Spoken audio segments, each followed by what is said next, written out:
Divendres 4 d'octubre, Barcelona, ara són les 5 de la tarda, la temperatura és de 22 graus i la humitat del 95%. Portem així 2 dies. Està a punt d'arribar una línia de tempestes, xocarà amb aquesta massa d'aire càlida i humida i anem a veure què és el que donarà de si. I aquí tenim les tempestes vistes a través de satèl·lit, amb precipitacions intenses, com podrem comprovar a través de les imatges del radar. Taques molt actives afectant gran part de Catalunya i aproximant-se a la ciutat de Barcelona, amb un cel que agafa un aspecte realment molt amenaçador. Les descàrregues elèctriques comencen. La imatge del radar és prou eloqüent, les taques les tenim pràcticament a sobre.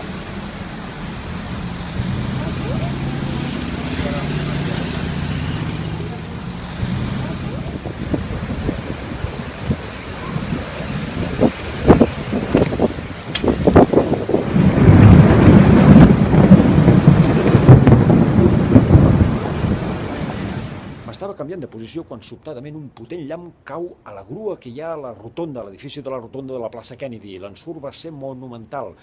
No vaig poder captar la descàrrega, el llamp, però sí una part del so que ara escoltarem. Jo estava situat tan sols a 40 metres. L'ensurt va ser monumental.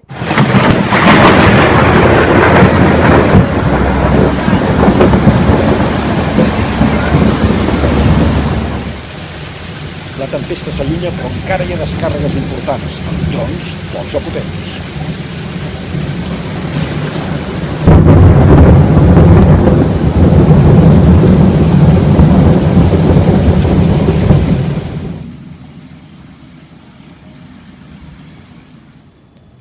El dia següent, dissabte, la natura explota de vida després de les pluges i amb l'arribada del sol. Les formigues voladores tenen festa major.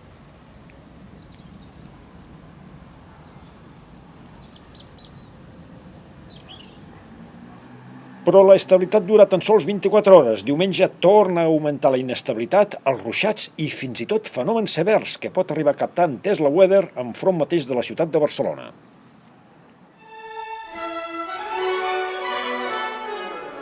Ara mateix, una massa d'aire força freda està envaint Catalunya, sobretot a l'extrem nord, i va baixant, va escombrant tot el país i demà al matí ens llevarem amb un ambient més propi fins i tot de finals de novembre que no pas de mitjans d'octubre. És una entrada d'aire fred notable.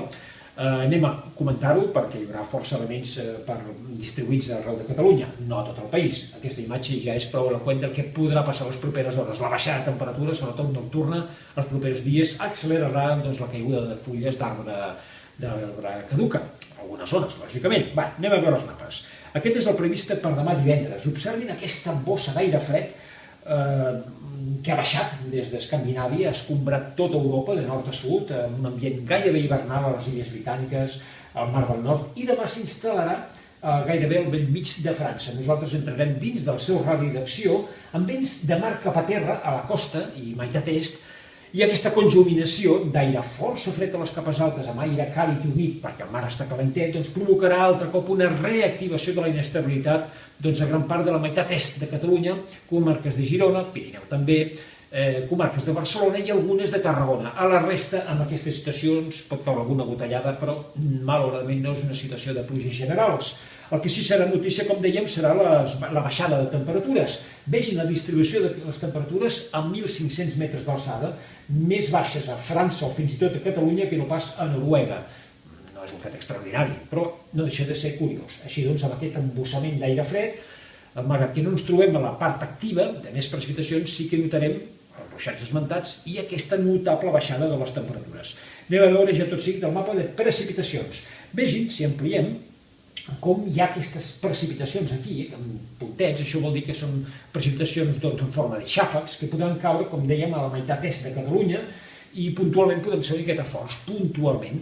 L'aigua al mar està molt calenta i pot haver algunes sorpreses, però sempre són fenòmens inconnexos, no pas pluges generals.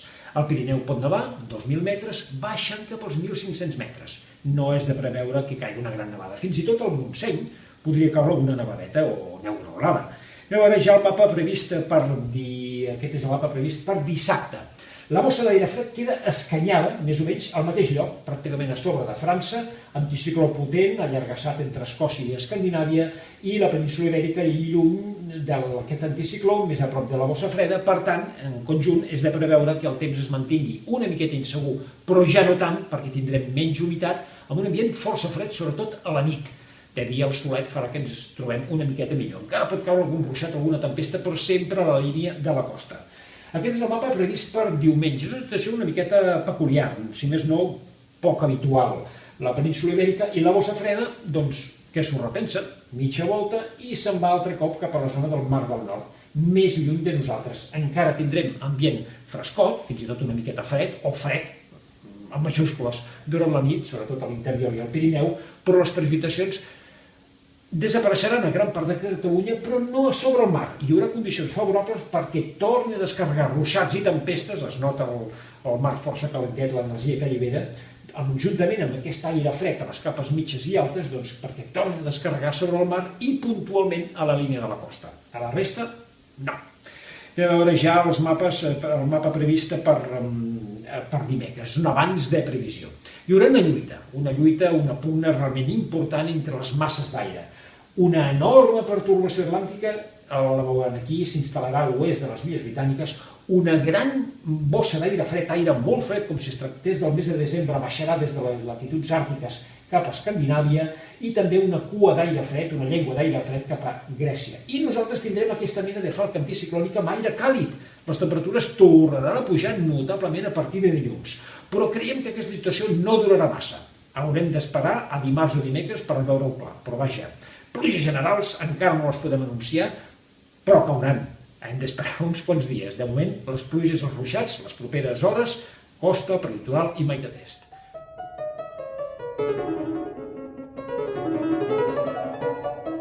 I acabem, i ho fem amb les teves imatges. No em cansaré de dir-ho. Moltes gràcies per la gran quantitat i qualitat de les imatges que ens haveu enviat. Ara ho podreu comprovar. Ho farem també acompanyat de música de Gustav Mahler. Escoltarem el segon moviment de la sinfonia número 1, Tità. Una música enèrgica, plena d'alegria i de ritme. Doncs res més, ja ho sabeu. Tota la meteo a picó.cat. Fins dijous vinent.